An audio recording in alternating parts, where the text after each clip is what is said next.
Yes, and it's on. And we are here, guys. Now we are international. This is very nice. I can't even believe it. Exciting. We are here with Athena Perez. Athena, say hi. Hello, everybody. So Yes. excited to be here. Oh, guys, here's the thing. Me and Rafa, we brought Athena so we can talk about this awesome course that she's bringing to Brazil. And we're going to talk about the course. She's going to tell a little bit about herself, and it's going to be everything. So, Athena, first of all, thank you. Thank you. It's amazing to have the opportunity to be here with us. And that's just awesome. I have no words to describe it. Likewise. No, it just the honor is really mine. Thank you. Oh, awesome. Happy to have you with us, Athena. Thank you. Yes. And so we are here on our Saturday nights doing this podcast for you guys. And Athena is going to tell us about her a little bit.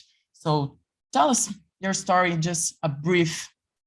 That's it. I was like, oh my gosh, where do I start? Right. I've been involved in the CrossFit community for about 5 years, but it's been quite a whirlwind for me.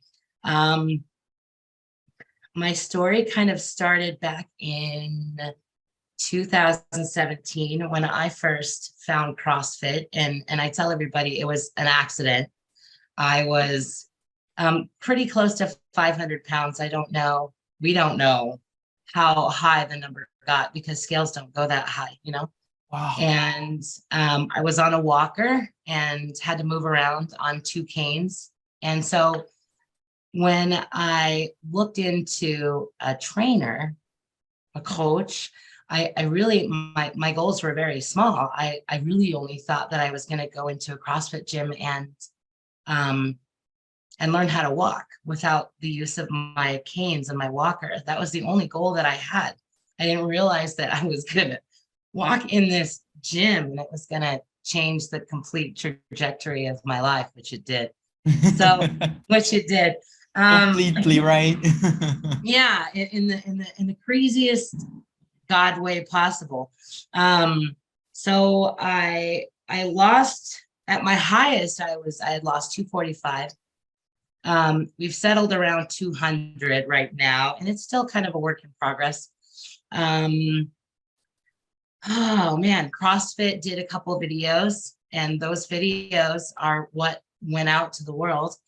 And I wrote a book 2 years ago to kind of talk about not just the CrossFit journey, but everything that had happened before I ever walked into a box, which is really where the work came from.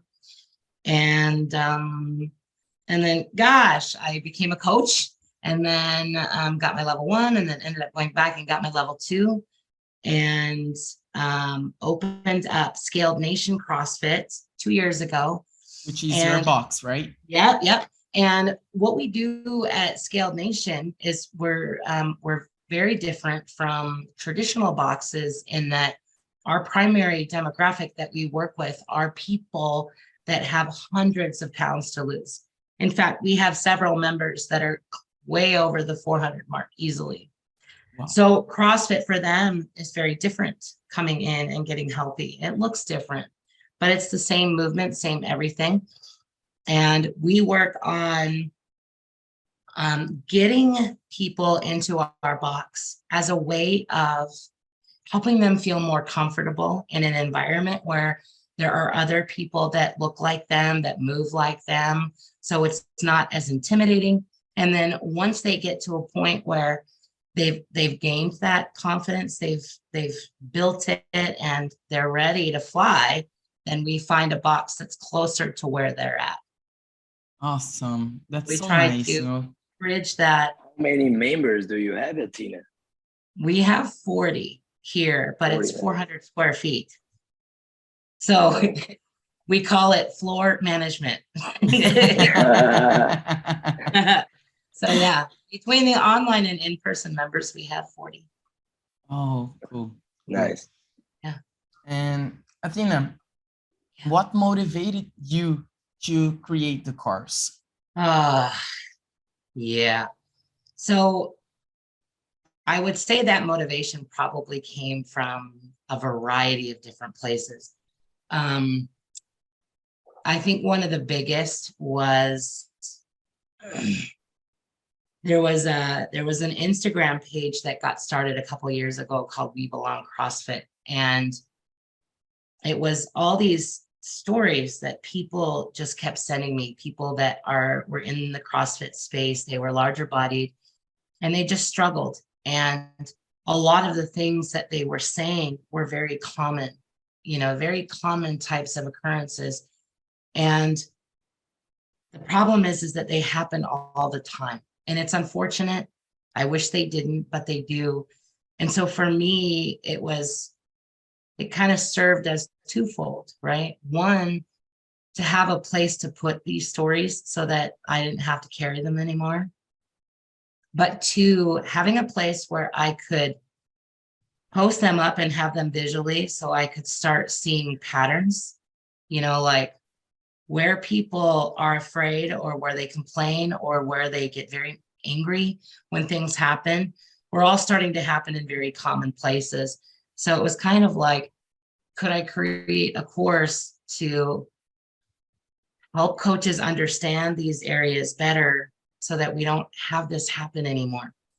And a lot of it is, I think it would surprise coaches that it's not so much about the movement as much as it's the very interpersonal side of being a larger person where a lot of those miscommunications happen. Yes, and I think it's go really beyond of the movement. Yeah. Because people have a really bad misconception about, they think it's just because people eat too much, and that's not the truth, right? Correct. And when I say people, I putting trainers on it too, because most of them, I'm talking about here in Brazil. I don't know how it is in the US. It's the same. But I'm talking about my reality. And we talk to people and they have this misconception, oh, it's easy. They just need to stop eating. But guys, it's not just like that, right? So I think the information the course will bring will like blow people's minds, right? I hope so. Yeah. I think it's easy to talk about something that you don't live it. All right. Yeah. I tell everybody, I don't fault these coaches for not knowing what they couldn't possibly know. In an ideal world, would I ever want these coaches to have to experience what these people experienced? No. So it's not their fault that they don't know what they couldn't possibly know. It just is what it is, but giving them visibility, I think, and excuse me, a lot of these coaches come from, very athletic backgrounds. They played sports in high school, or, they've never lived that life. And a lot of people, especially that have come up with health problems that do have obesity, were never exposed to the types of activities that a lot of coaches were exposed to very young.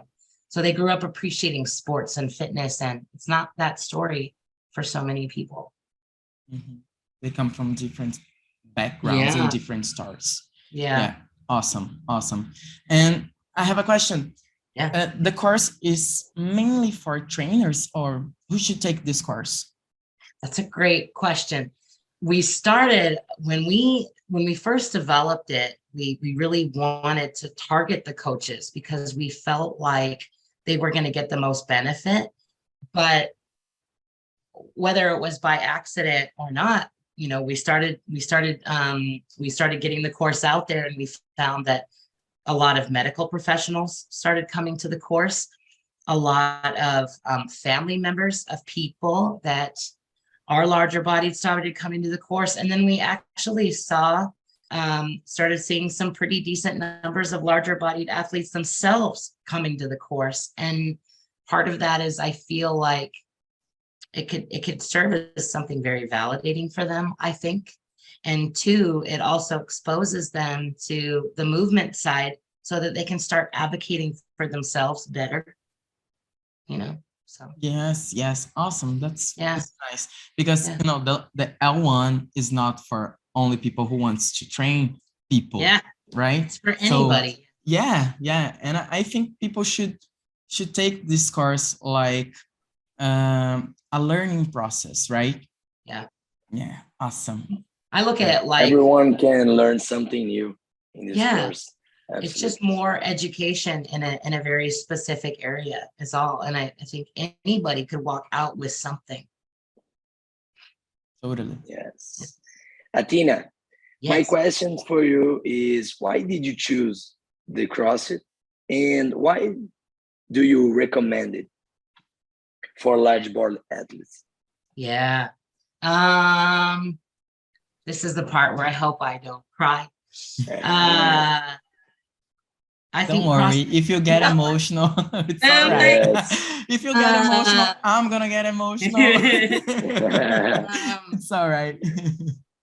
CrossFit found me. I think it was just divine intervention. I think it showed up in my life because I truly believe God felt like that was what I needed. Being as heavy as I was for so long, I was so isolated. And you can imagine what long periods of isolation does to people. I didn't have a lot of friends. I didn't go out and do a lot of social activities. Movement was hard, but I lacked the confidence to do anything. And so over years and years and years of that happening, and this is very common for larger bodied people, you're very isolated, because a lot of that is very self-imposed, right?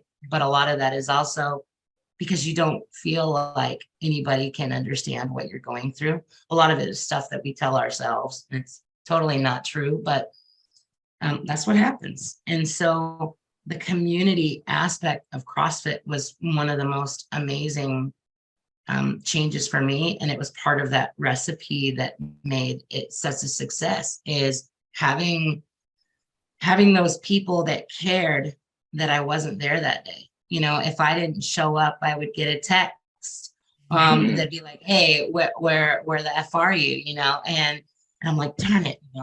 And then I wanted to be there because they wanted me there. And I felt like, wow, I felt included for the first time in my life. It had never been like that. So I stayed because that community part of it, I couldn't replace that. And I would never want to give that part up. Awesome. Oh my God. The power of community of the CrossFit, right? It's everything. It's everything. Yes. And how would you handle a large body athlete coming to your box? It's probably different. How can you introduce the CrossFit for the large body athlete? Again, this one's easier for me because I still live it every day. So, I make a great example. I'm like, look, I'm out there doing it, and so can you. For a coach that is not larger bodied or has never been, is obviously going to have a tougher challenge convincing people that, hey, this is something that you can do. But I think one of the greatest things that CrossFit has that I feel like is so underutilized is the decade of stories in the journal that talks about all different walks of life that have come into CrossFit. And these are things that every single affiliate can be sharing with new people that come in and say, look, I don't want you to take my word for it, take their word for it, and show them the videos, give them the link, let them watch them on their own time and let them see for themselves hey, this isn't Hugo saying you can do it. This is people from all over the community that are larger bodied or were saying, I did it, you can do it too, you know? Yeah. Let them speak to them. Yes. Absolutely. It's so much, the power is bigger than we can ever imagine when someone who you can relate is saying to you, right? Yes, yes. And that's the part of it is that like, don't try so hard. There's so many videos in there that you can show people, hey, and they're going to relate to one of somebody, you know? So that part is easy. Let them do the hard work. Yeah. Talking again about the community, what can the CrossFit community do to be more welcome to a large body athlete?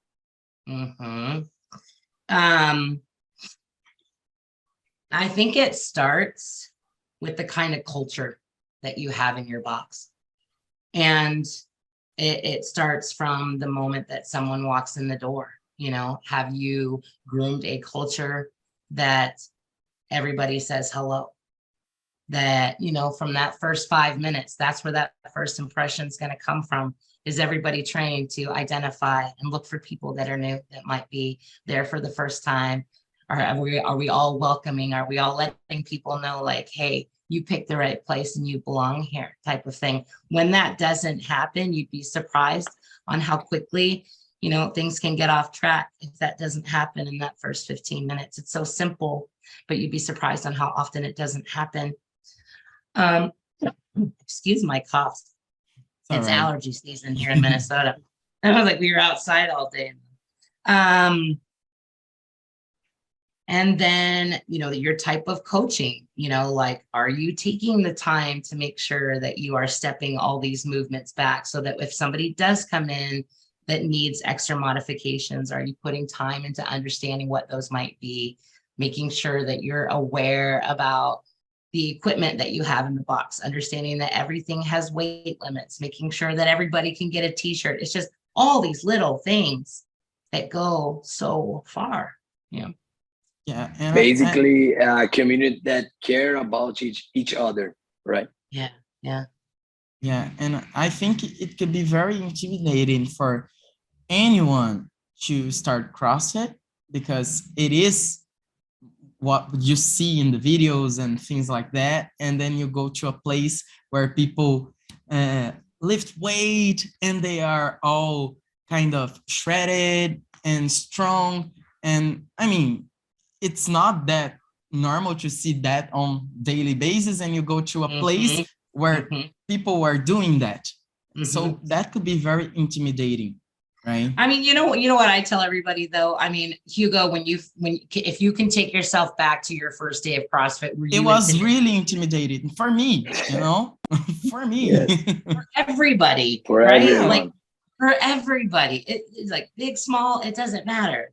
Yeah, absolutely. Totally. And what are the key points a trainer should know when working with a large body athlete? I would say one of the biggest things that we talk about in the course is having empathy, which I think gets confused with sympathy, which is not what we're saying. We're saying be able to relate to them. Like, you don't have to be in a larger body to understand that some movement may be complicated. And you don't have to have lived in a larger body to understand why things could be intimidating. Again, put yourself back there on that first day and remember where you were too. You know, somebody lacks confidence. You know, think back to a time where you weren't confident about something that you were trying for the first time. It's not hard to relate to people, but I think people get hung up on like, well, I've never been heavy before. Do you need to be? No, of course not. No, because right, all their feelings are things that you have felt at one point or another.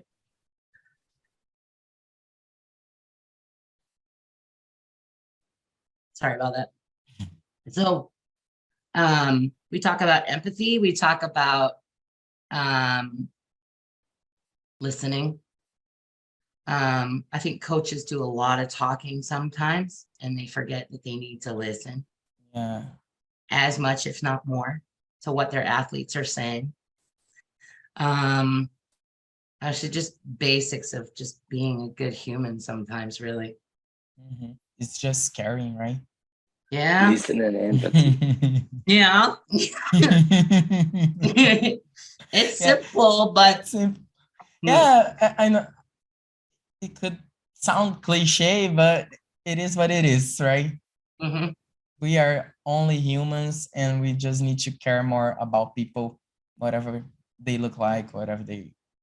I think it's like, yeah, I think with this demographic specifically, and again, we tell everybody at the beginning of the course that it doesn't apply to everyone that's larger bodied. We just talk about this is what you're going to see the most often. Doesn't apply to everyone. Yeah, it's not a set rule, right? No. Because, I mean, you could have somebody that's larger bodied come off the street that's never done CrossFit before that doesn't have a problem. It's not intimidated. It's totally excited. And then you get them in class and they're the most flexible things that you have ever seen. Like I've seen crazy things happen. You have an athlete in Brazil that can do box jumps better than some of the smaller athletes, and she's larger body. It's the craziest thing I've ever seen. But it's awesome, you know? Yes. Large body people are also strong, are also flexible, and are also everything, right? Yeah. That's amazing. And that's people forgetting about just like people. We are people. And how your gym, because I know to attend this demographic, we should worry about like how the gym must be prepared to receive. I think there's some difference, right? The gym must be prepared. Can you talk about there are a some bit? things like, yeah, like in the actual gym space.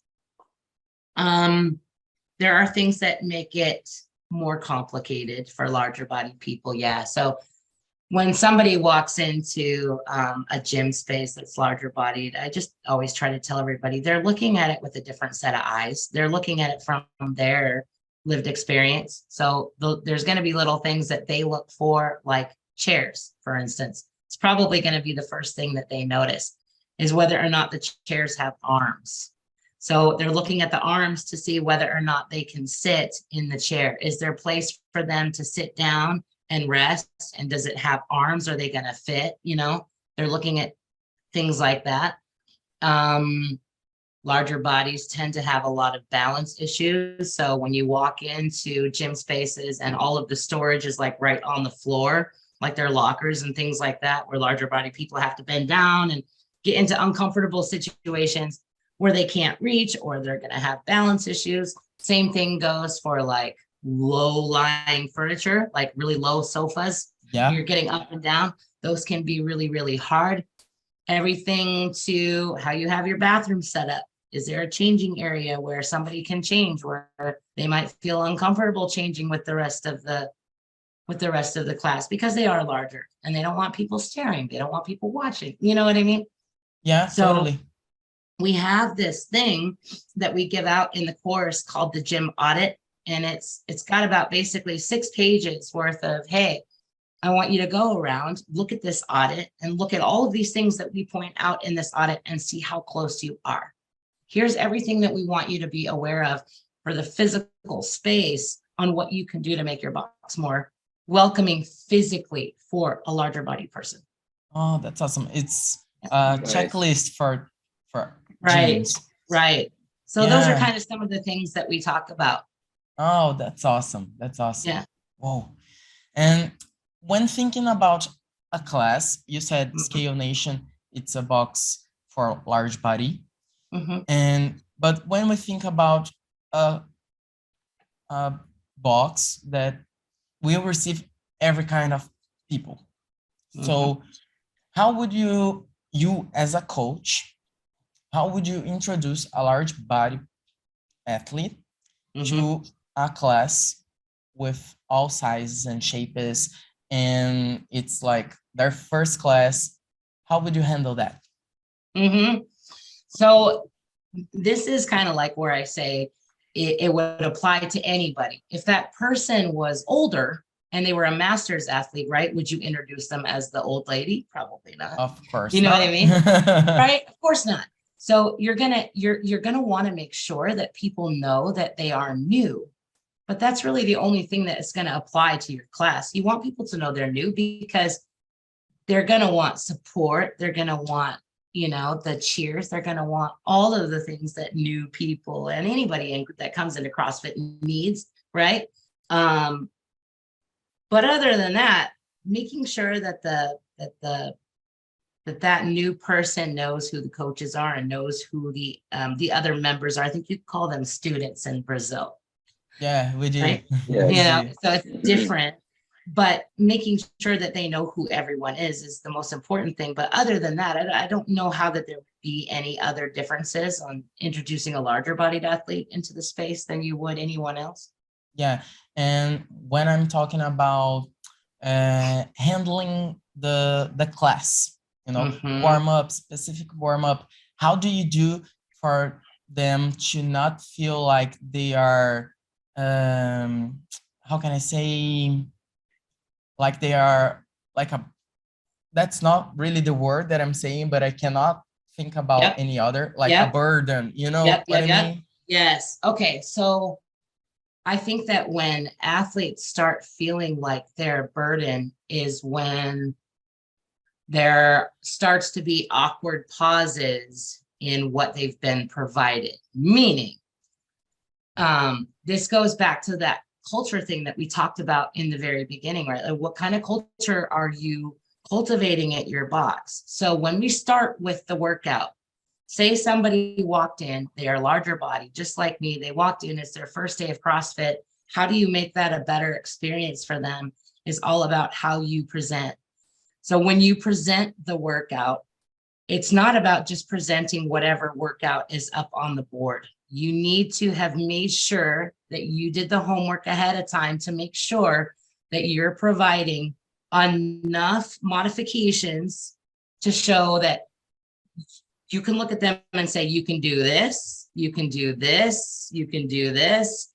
Make sure that they have enough alternatives for every single thing you show them.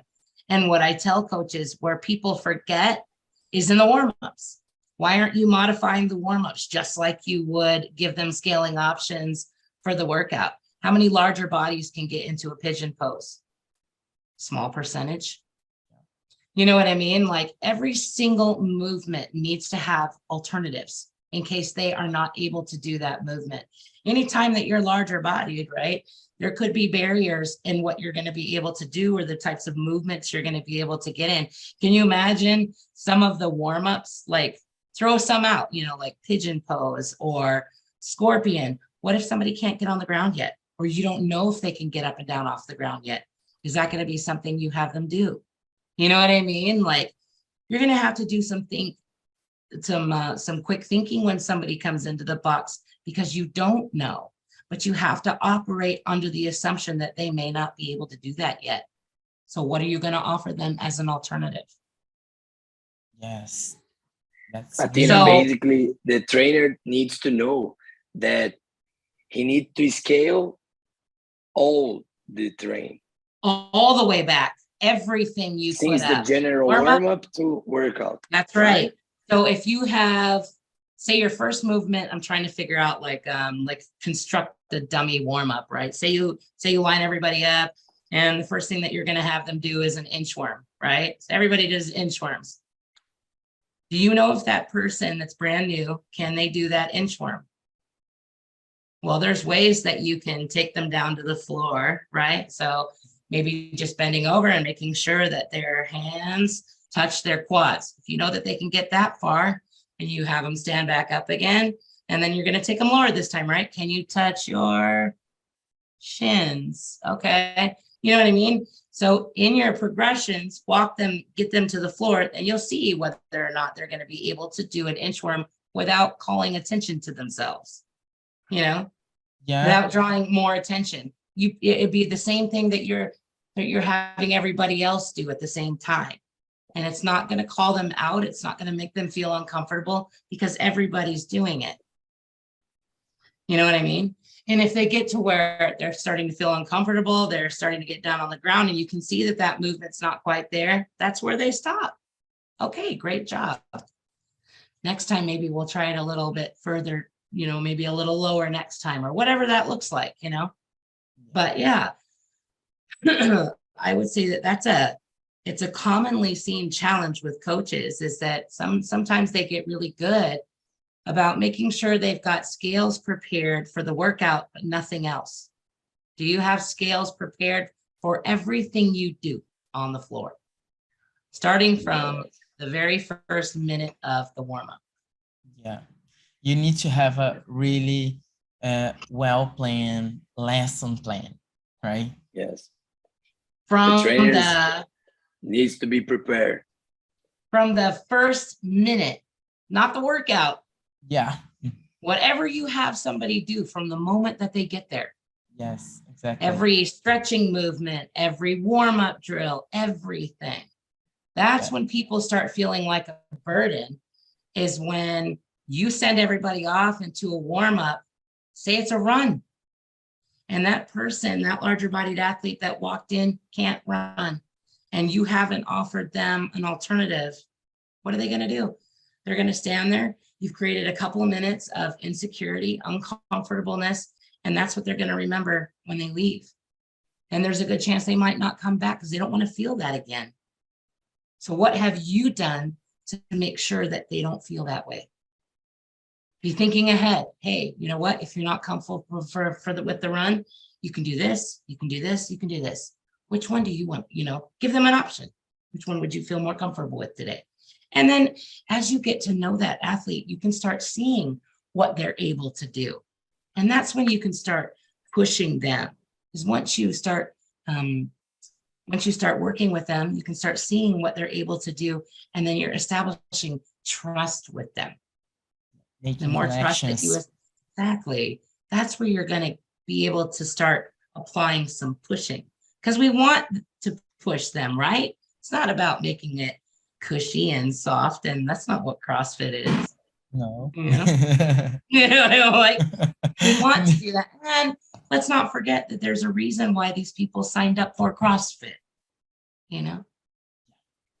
So trainers make them included in all parts of the workout and training. Every single moment. That's right. Yes. Athena, how do you set goals with your athletes? The very Small first thing. Goals. Yeah. Well, the very first thing I ask is whether or not they want to set goals. Some do not. Some aren't ready. Some just want to be able to come into the box and just be able to move without the pressure of expectation. And that's true for a lot of people. And then once they come in and they start seeing what their body can do, that's when goal setting starts, is when they can actually, like, in order for them to set goals, you need to have them get behind their own belief system that it's possible. Like, let me give you a good example. When I first walked into a CrossFit box, if my coach had wanted me to sit down and do goal setting on my first day, that would have been a challenge, because I don't know what I would have said. Yeah, you don't even know what you were capable of doing. Right. I'm like, well, I want to, my goal was to get off my canes. That's it.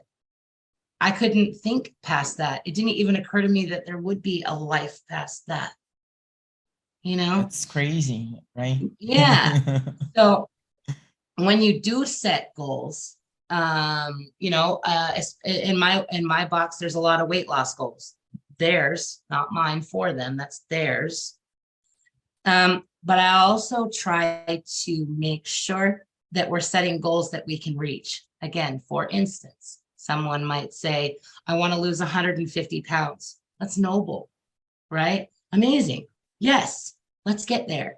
But the problem is that if we don't break it down or help them break it down here, that's never going to be something that they attack. If somebody starts getting overwhelmed because all they're thinking about is that 150, you know, like when I started, I had 300 to lose. Can you guys imagine losing 300? Like, it gets so overwhelming that it can become paralyzing, you know? Yeah. So Yeah, you help them. I think when you think about a goal that it's too far, it gets Too far. it gets you Yep. like frustrated, right? Yeah. The chances of you quitting, they are bigger, right? Right. Whereas if you had them set a time goal that was much shorter, much quicker, maybe it was something that could happen within that first 2 weeks or first month. I always tell my athletes, focus on 5 pounds at a time. Don't think about anything else. 5, that's it. Now, if it takes you a week or a month, whatever, it doesn't matter. That's the only little bucket that we're going to focus on until we get there. And then once you get to that 5, then we celebrate. We celebrate. That's their permission. Hey, we're going to go get a pair of shoes. We're going to go get something. Celebrate. Everybody in the box celebrates that milestone. And then that person gets to move on to the next. Because guess what's going to happen? Those little milestones, getting to celebrate those all the time is what's going to build momentum. And they're going to want to keep coming, and they're going to want to keep going because they love those. Everybody loves getting those. If you set your first milestone at 100 pounds and you don't get to celebrate anything between here and here, like, can you imagine how exhausting and sucky that's going to be for them? It sucks. Yeah, totally. And then you're feeling like, I'm never getting there. You know what I mean? I'm never going to get there. So setting I small. think the first step with them is build trust first, right? Build trust so you can actually, so they feel comfortable sharing goals with you in the first place. And you want them to share goals that are real, not goals that they think they're supposed far ahead. Or something that's, something that it's just too big. Is that the end? Baby steps, right? Baby steps, yeah. Like micro steps. Yes. Right. And how can we keep them motivated in training? Because it's hard to all time be motivated. So what is the tool for this? I think this one's going to really piggyback on the last one, because you guys know as well as I do, because we can all speak to this. We're not motivated every day. None of us ever wake up every day and you're like, man, I can't wait to get out there today. You know what I mean? Like, yes. How do some days I just want to, like, oh, it's raining, the weather is shitty, I just don't want to go.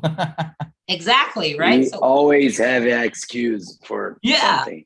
Exactly. So they're no different than you guys or me, all of us, right? The only difference between us and them is where motivation can stop is when they're trying to bite off too much at one time. And then it gets frustrating, and then they lose the motivation. When you keep these things so micro, so they're getting to celebrate all the time, is probably one of the best ways that they are going to stay motivated. But you and I both know that has to come from them.